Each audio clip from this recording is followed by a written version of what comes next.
AI agents are starting to act on our behalf. Booking trips, buying things, sending emails. But here's the big question.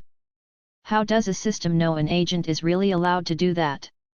Today we'll break down agent identity and authentication, in plain English.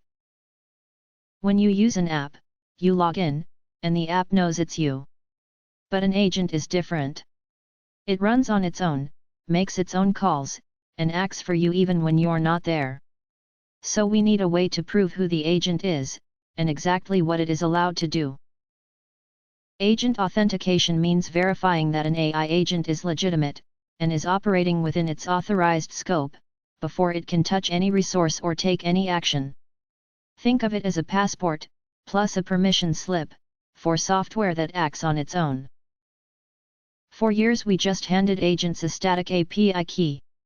But a key is like a master password. If it leaks, an attacker gets everything. It can't say who the agent is, who it's acting for, or what it's limited to. That simply doesn't scale safely. So instead, we use delegation. You authorize the agent. An authorization server issues it a short-lived token that carries the agent's identity and a narrow set of permissions. The agent then presents that token to the resource.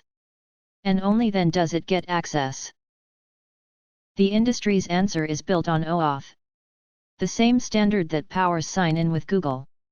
In 2026, static keys are out for production, and OAuth 2.1 is now required by the Model Context Protocol for connecting to remote servers. But plain OAuth wasn't quite enough. Researchers proposed authenticated delegation. Agent ID tokens that add three things. A unique agent identifier, a capability manifest of what it can do, and delegation metadata, showing exactly who it is acting for. Standards are racing to catch up. The IETF has a draft for Agent Auth. The OpenID Foundation published Identity for Agentic AI.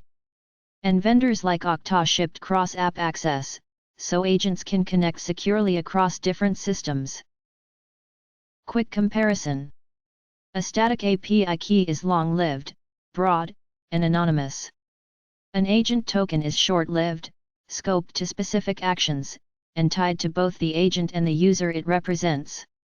One is a master key. The other is a controlled, traceable pass. In practice, identity platforms are adding agent support. Okta and Auth0, WorkOS, Descope, plus the built-in OAuth flow in MCP.